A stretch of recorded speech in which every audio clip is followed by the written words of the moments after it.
Hi, I'm Diane Gazine at Healing Bodies, Healing Souls, and I just don't have a client in front of me. I actually have my oldest daughter. So Megan, go ahead and introduce yourself, please. Hello there, I'm Megan. I am from the Bay Area where I was born and raised and live currently. And I also operate a small business here in the Bay Area, something that's very special to me because it's a fulfillment of my childhood dreams of being an artist. Hmm. Was not really a thing. So I made it happen. And I think a lot of it is because I had a really positive upbringing and was encouraged to follow my dreams in a way that would work out eventually. Hmm. To kind of live outside a box. Yes, definitely. Cubicle life isn't for me. And Hmm. a lot of people feel that way too. Hmm. Um, but we're conditioned and programmed to think that that's how we do it. That's how we do life. And there's billions of job opportunities out there. And if you don't find one, you can just make your own. Create your own ideas. I Mm-hmm. remember when you became a tattoo artist. Do you remember when you came to me and said, I'm not going to tell anybody unless I know 100% that they were going to um, stand by me? Tell me a little bit more about that. I do. I feel that there are always people in your life who are negative Nellies, whether it's family or friends or whoever. And if you tell them that you've got this big dream or big goal that doesn't resonate with them, then they don't show support and maybe even worse, might talk down on your idea, try to convince you out of it. But to to have the power to only tell people who you choose to, I think it allowed me to be able to really really go for it and not have to worry about any negative chatter or clutter, and I was just going to do it and say, well, I've already done it, so there's nothing you can say now. I've done it. I've been there. Yeah, that's automatically tells me a strong mindset, a determined mindset, Mhm. and that you are kind of like protecting your heart, protecting your dreams, and not allowing people to take them away from you because they have fear-based energy. Right. Yeah. Exactly. I definitely didn't want any of that projected on me. And I do recognize that a lot of times people wouldn't say, oh, don't become a tattoo artist, a grungy field, because they didn't like tattoos or appreciate tattoos or art. It wasn't about that. It was more about people who never had the courage or the determination to live their dream or to at least even attempt it. Yeah. So that's coming from them, and that's unfortunate. But yeah, I did not have any room for that. It was already kind of a difficult thing to navigate through, and I wanted to make my path as clear as it could be. Hmm. Hmm. You did a lot of my meditation classes when I had them in my Fremont office and showed up pretty regular. I did. What was those experiences about? Well, I didn't know a lot about meditation before. You were young. I was, yeah, I was probably 21, 22, Hmm. and I really enjoyed them. I What I liked the most was that they were guided and you're talked through on when and how to breathe and what to visualize. It's not just blank of a slate. That I don't even know if that would be helpful for someone like me, but it helps you to focus on what you want, what you're trying to work on, whatever it may be. It can be health, job, relationships, it doesn't matter. But you see the beautiful, harmonious outcome. And that is the best part when Yeah. someone can help you visualize it clearly. And it doesn't mean that it can't change and evolve over the years, but guided visual meditation is absolutely one of the biggest things that got me where I am and continues to get me to my next big places as well. Hmm. So now you have a younger sister, and it really was just the three of us. Mm-hmm. But we were a unit. We did things together. Mm-hmm. When it came time to dinner, the three of us was cooking, or we were setting the table. We actually ate together at the same time. Mm-hmm. And that to me is just a beautiful space so that you can actually play in and be connected to. It's kind of a lost art also. I think so. And then just helping out the gardening, we would do some home projects, the three of us. You just rolled up your sleeves and got in it. Mm-hmm. And what do you think just those things did for you and your character and your personality as you are today? I think it shows you that you can do so much more than you realize. Um, I mean, I tied our dog to a Yeah. water faucet. She ran off and ripped the water faucet off, water spewing everywhere, and it was something that needed to be welded on. Yeah. We didn't call someone. It was like 9 o'clock at night.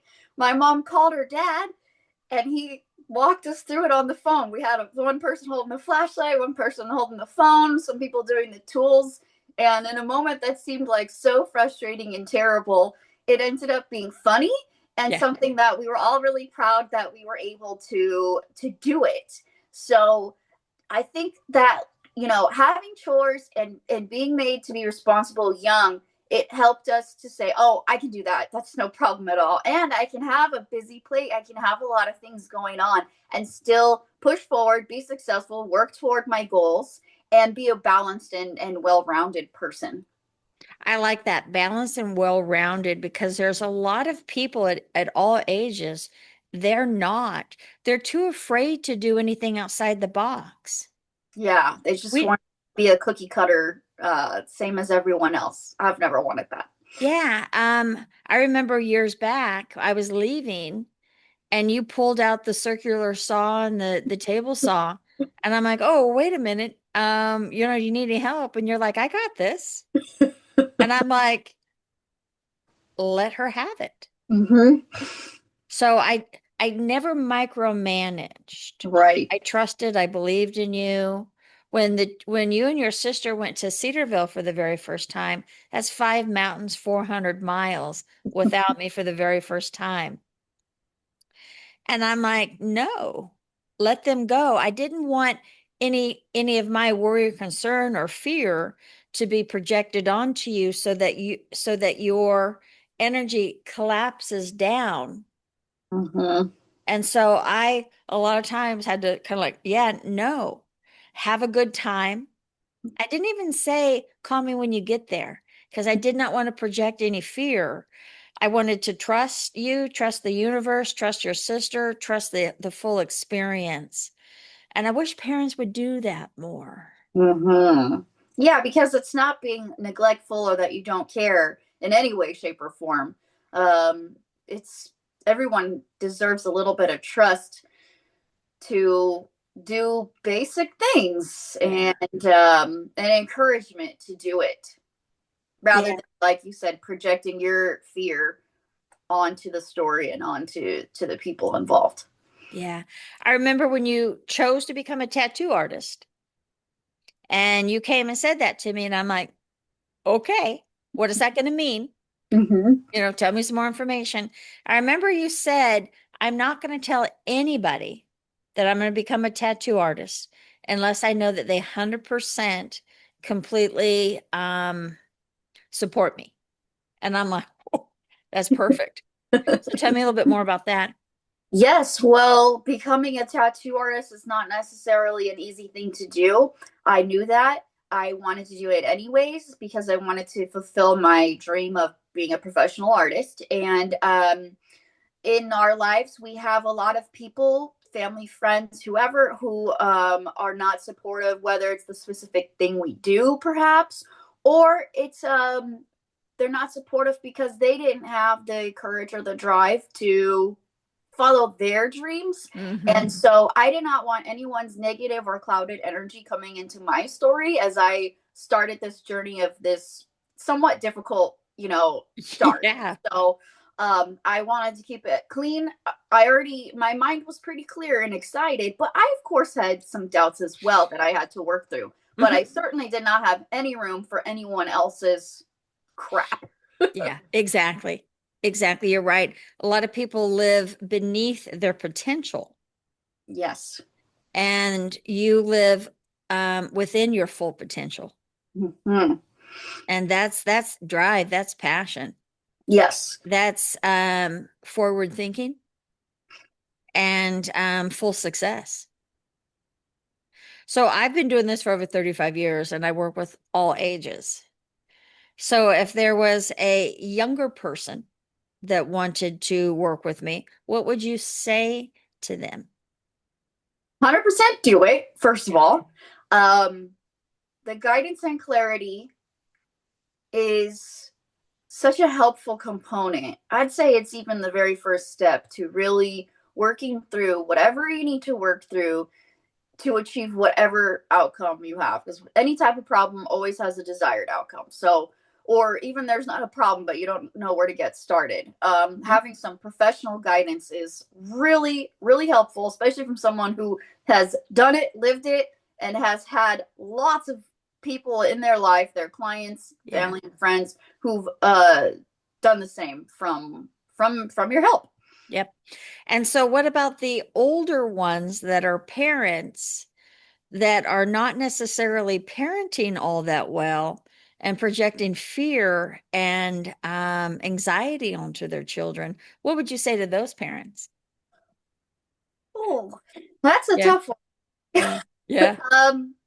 I would say stop first of all, but you need help stopping because that's your programming. That's what you've Yep. been done for so doing for so long. It was probably done to you too, um, but with some guidance and shifts in your mindset, in yourself, and then also in others, you'll be able to raise some pretty good badass human beings. And Bingo. we could use more of that. We've got a lot of interesting youngsters out there Yeah. these days. Yeah. Yeah.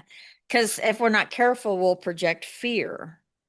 Yep. And that's with friends and family. But I I find a lot of parents have such a negative view on kids, and they're raising kids. Mm-hmm. And I remember a police officer having a 14-year-old son, and she's like, "Oh, well, you know how 14-year-olds, you know how boys are." And I'm like, "No, I have never spoken poorly of you and your sister. Yeah. I just never have to anybody." Yeah. Because so the police officer is projecting such a heavy negative belief system, and that's exactly what she's going to see in him. And I just shake my head at times. So anybody that's a parent that is struggling, it is a projection that's coming from them that are kind of ruining the vision of what they see in their own children. It's mind blowing to me. Yeah. It's very disrespectful to speak poorly of your loved ones to others, even if you have the worst of problems. Maybe if you have a best friend confidant that you can, you know, be Yeah. open to. But I actually think it's kind of disgusting behavior when people badmouth the person that they are the most responsible for, their I children, know. in I public. It's know. like that's your fault. I mean, sure, if they're much older, then there's definitely responsibility on both sides. But Yeah.